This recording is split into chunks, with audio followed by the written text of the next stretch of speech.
Hello everyone, स्वागत है आप सभी का आपके अपने channel UGC net study IQ में। मैं हूं मसरूर अख्तर।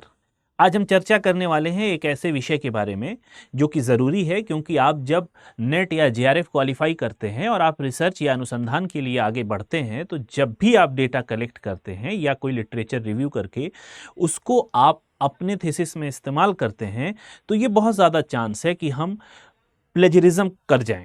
ठीक है, या हम ये कह सकते हैं कि हम प्लेजरिज्म के दायरे में आ सकते हैं।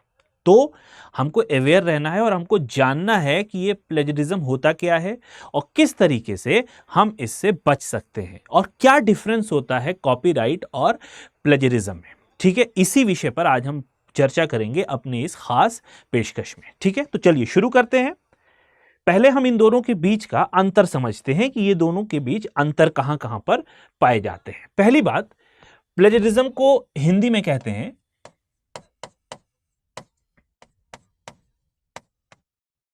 साहित्यिक चोरी। एक तो चोरी हो गई, दूसरा नॉर्मली जो चोरी होती है, और ये प्लेजरिज्म कैसी चोरी है? साहित्यिक चोरी, जो आप लिटरेचर से चोरी कर रहे हो। राइट।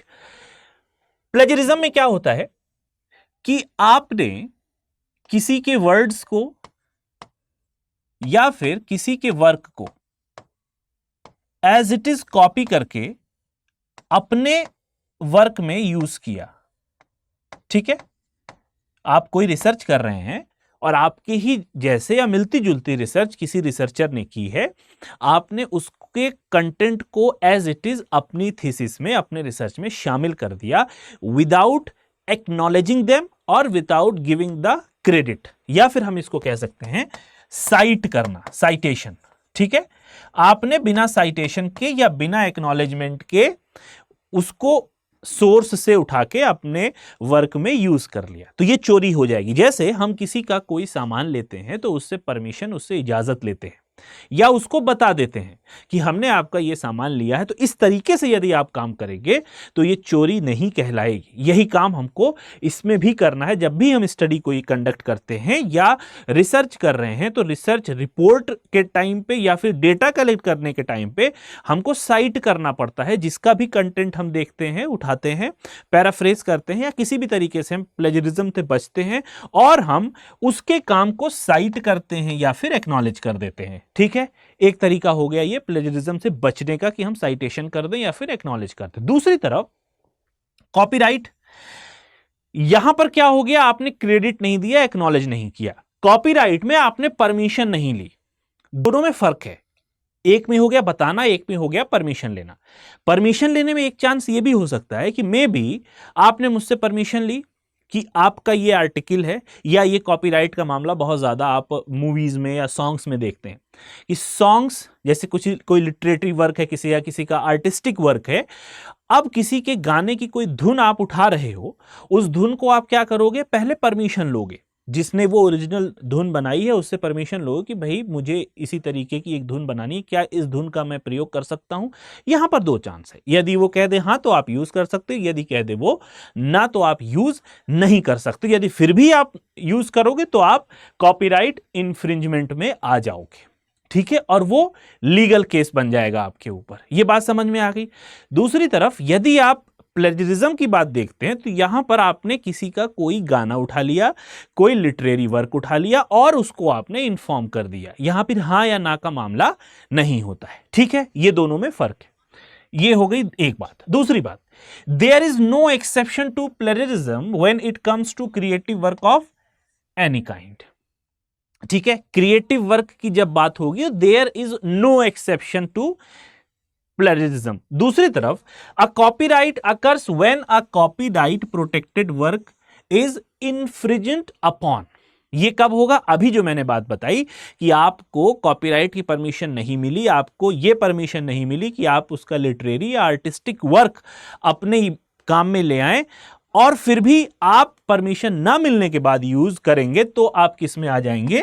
कॉपीराइट इन्फ्रिंजमेंट में आ जाएंगे। यदि आप लोग यूट्यूब चलाते हो, कभी आप लोग रील बनाए तो कुछ गाना वाना अगर आप बैकग्राउंड में लगाते हैं तो कॉपीराइट में आके वो म्यूजिक आपकी बंद हो जाती है, सिर्फ वो वीडियो रहती है। ठीक है।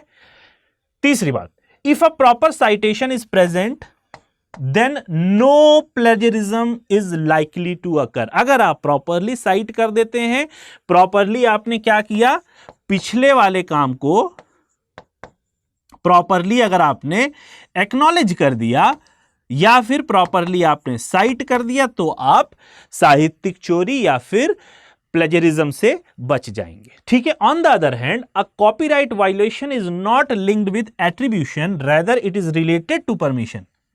ये एट्रीब्यूशन से रिलेटेड नहीं है, ये रिलेटेड किससे है, परमिशन से रिलेटेड है, जैसा कि मैंने अभी आपको बताया। Copyright violation can occur even when reference is made to the owner of the right. इतनी बात समझ में आ गई, इन दोनों में फर्क आपको समझ में आ गया। अगली बात, the most common type of plagiarism is printed और electronic work that has been copied. अब प्लेजरिज्म जब भी बात होगी तो यहां पर प्रिंटेड वर्क या फिर इलेक्ट्रॉनिक वर्क की बात होगी। प्रिंटेड मतलब किताबें हो गई, रिसर्च आर्टिकल हो गया, ठीक है, ये जो प्रिंट फॉर्म में आपको मिलती है, इसको आप कॉपी करोगे तो आप साहित्यिक चोरी के दायरे में आ जाओगे। On the other hand, literature, art and cinema are the examples of copyrighted works that are infringed on. ये बात आपको पता चल गई। बहुत से म्यूजिक डायरेक्टर ऐसे हैं जो चर्चा में रहे इसलिए क्योंकि उन्होंने कहीं से कोई धुन चोरी कर ली। ये बात आपने काफी न्यूज में सुनी होगी। तो चोरी का मतलब क्या हो गया कि कॉपीराइट की इजाजत उनको नहीं मिली। कॉपीराइट का मतलब देखो, यही से वर्ड समझ लो, अगर आपको थोड़ा सा मुश्किल लग रहा हो। कॉपी का मतलब नकल करना, ठीक है, नकल करना, और राइट का मतलब अधिकार या परमिशन। यदि आपको अधिकार मिल जाता है कि आप कॉपी कर सकते हो, then you can carry on.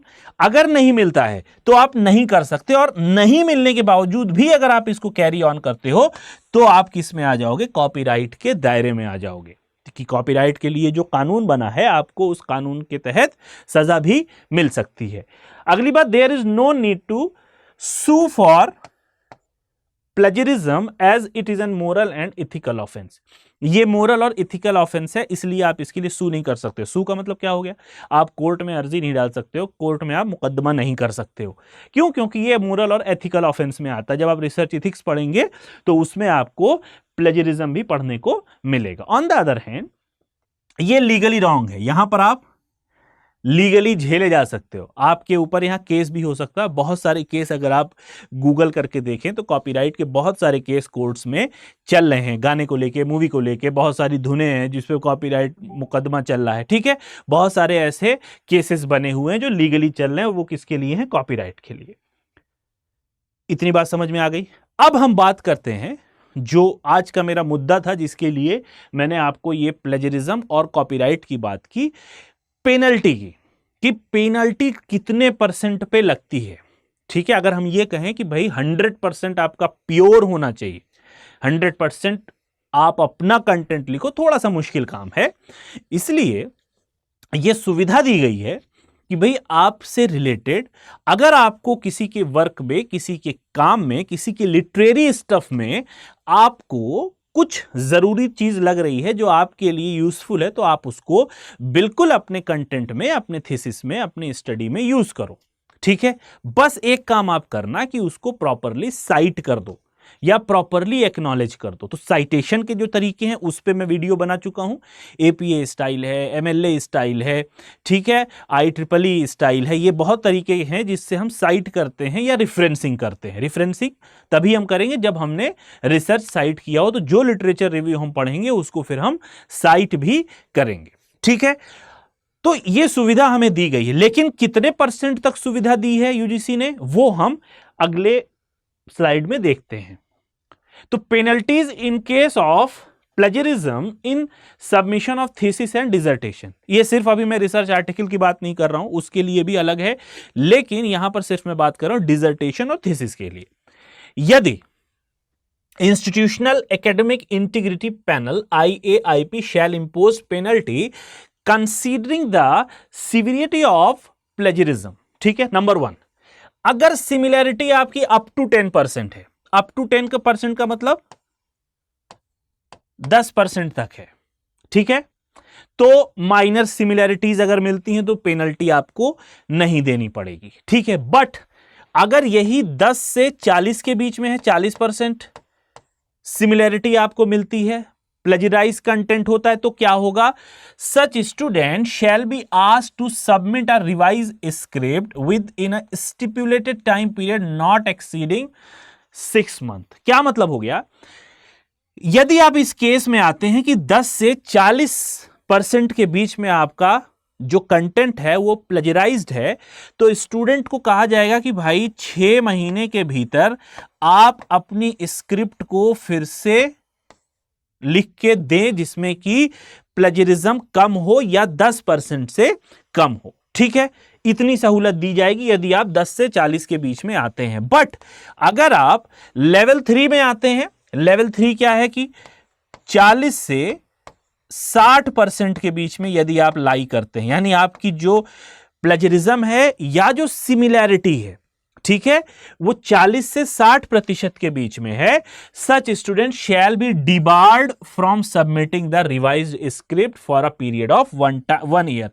आपको क्या किया जाएगा भाई? डिबार कर दिया जाएगा 1 साल के लिए। अभी आप 1 साल में, यहां पर 1 साल के लिए, अब आप ये 1 साल कोई काम नहीं कर सकते, यानी 1 साल के लिए आप डिबार हो गए हो, आप अपनी रिवाइज्ड स्क्रिप्ट भी 1 साल तक जमा नहीं कर सकते हो। 1 साल की सजा आपको भुगतनी पड़ेगी, then you will further continue. ठीक है, तीसरा लेवल जो सबसे खतरनाक है वो है 40 से 60 हमने पढ़ा, अब 60 से ऊपर तक, यानी अगर आपके कंटेंट में, आपके थीसिस में, आपके रिपोर्ट राइटिंग में प्लेजरिज्म 60% से अधिक है, तो क्या होगा? Such student registration for that programme shall be cancel, यानी आपका जो कैंडिडेचर है एज ए पीएचडी स्टूडेंट वो क्या होगा बेटा? कैंसिल हो जाएगा।